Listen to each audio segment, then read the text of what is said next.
joined by journalist Nesrine Malik, William Baldet, who works on the Prevent programme for the Home Office, and Darren Carroll, who was an early member of the far-right English Defence League and now campaigns against racism and far-right extremism. Very good evening to you all. Nesrine, does it feel different to you? It's very unusual. This is targeted at one group. It's not a random attack which would take Muslims and Christians and anybody else, targeted at a group. It does feel different for a couple of reasons. One is that it's clearly targeted towards Muslims. It's outside a mosque. It's during Ramadan. It's unequivocally a hate crime against Muslims. Number two, I think because it's come on the back of a rising wave of anti-Muslim attacks after Manchester, London Bridge, etc., it seems like it's the culmination of kind of an accelerating trend, if that makes sense. Right. Do you think the Islamic community is surprised, scared? No. I mean, is it?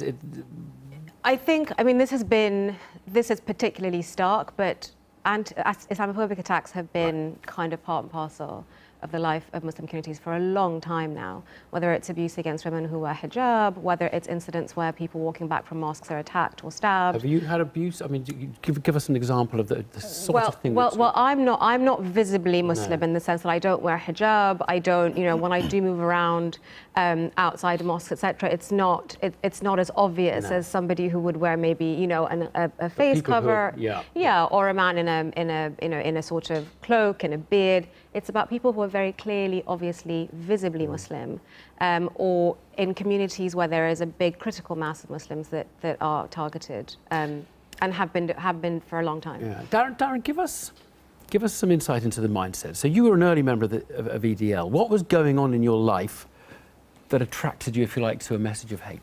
Well, at the time in 2009, basically, I bought into the narrative of them and us.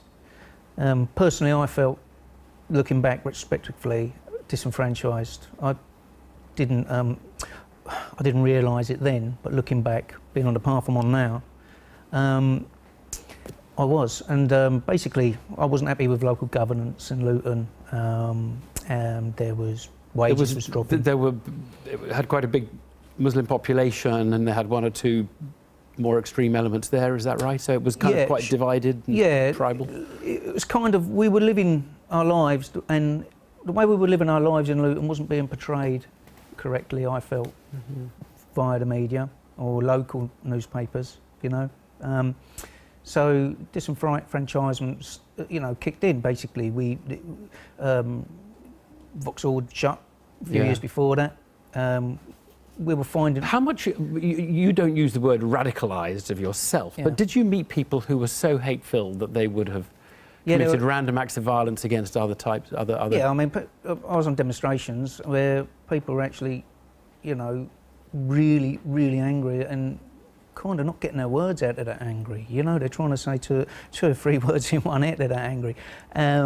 So where that anger comes from, I can only say that they've bought into something, and where did that something come from? I've just seen on TV there that the media probably played it up a bit. However, there was genuine concerns also. Jobs, apprenticeships, housing. So life was a bit unfulfilled, and so all this stuff. William, just in terms of how many far-right people does Prevent cover far-right, or is it just about Islamists? No, Prevent has covered far-right formally since 2011 when the strategy was revised. As a practitioner working in it since 2008, we've tackled it really from those very, very early days. And I've gone on record of talking about a young lad I worked with way back as far as 2008, who was at 10 years old, immersed in neo-Nazi ideology by a family member. And that came as quite a shock, because in the early days of Prevent, it was very much around the Al-Qaeda narrative. But having sort of been cast out into communities, I was hearing communities come back at me and say, actually, there's other forms of extremism. Right, and so, but an interesting thing is the case of some of these people who Darren was talking to or was having conversations with, how much of a link can you draw, or a similarity can you draw between them and the Islamist fanatics? It's a really valid point, Evan. I've always maintained, if you take away the ideology of, say, a young Islamist and a young far-right extremist, the individual that's left below is very, very similar. The same psychological fractures, the same social factors that have led them astray, that have got them looking for answers from extremist organisations. And those organisations are there to offer those answers. They present the world in very binary terms, very divisive. You know, your report talks about sort of tearing communities asunder. That's what these extremist ideologues are trying to do, of both persuasions. We don't know whether Darren Osborne was involved in groups or had friends, mates who were encouraging him. We do know he was 47, which is, I mean, that's not the kind of young hothead that you think of. In fact, Khalid Massoud, who was the Westminster Bridge attacker, was 52. Is there something happening here on age? Possibly. I mean, we're keen to sort of tackle the entire age breadth. So there's an awful lot of work goes on in schools and in colleges, building resilience, trying to break down sort of social stereotypes, particularly around Islam and around Muslims, because a lot of young people get their information from social media or mainstream media, which can be culpable in sort of painting negative stereotypes. But actually, we also work with people an awful lot older. We did some outreach not that long ago, beginning of this year, around the far right, specifically in Prevent. And what we found was actually a lot of the younger people were quite well integrated and supportive of the local Muslim community centres, but their parents still harboured deeply racist and sort of anxious sentiments towards Muslims.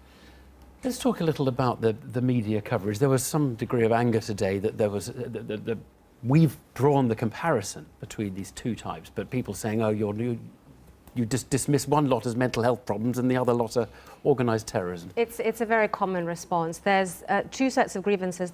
Whenever there is an attack by a Muslim, people feel that there is a perception or the way the media portrays it as a very coordinated, coherent culpability on behalf of all Muslims, and that when the perpetrator... That's not fair. No one says it's all Muslims. I'm not. Everybody's always careful to make sure that no one is... I'm not saying everyone does that, but I'm saying that there is a perception that happens.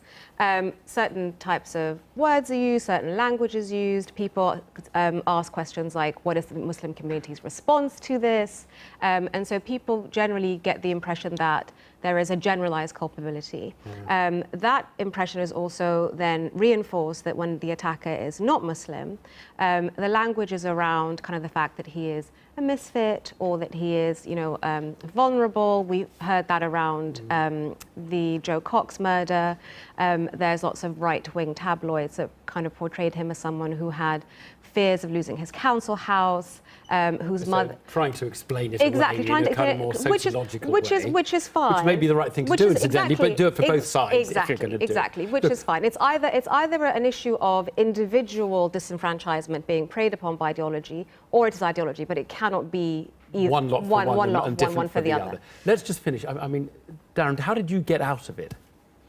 Well, gradually is the answer. You just end up not liking yourself from where you are, so you sort of you have to fall back on kind of you go back to basics, and that's what I did. I just thought, who am I? I don't like myself, so that's what I did. I fell back on my upbringing. I lost my parents when I was 13, so I fell back on. I heard my mother's voice basically telling me, "You're not this person. You ain't this person," and really. That was the beginning for me. I couldn't stomach it anymore. I really couldn't stomach it. So gradually is the answer to that one. Happy now. Well, look, thanks all very much. Thanks very much for coming in.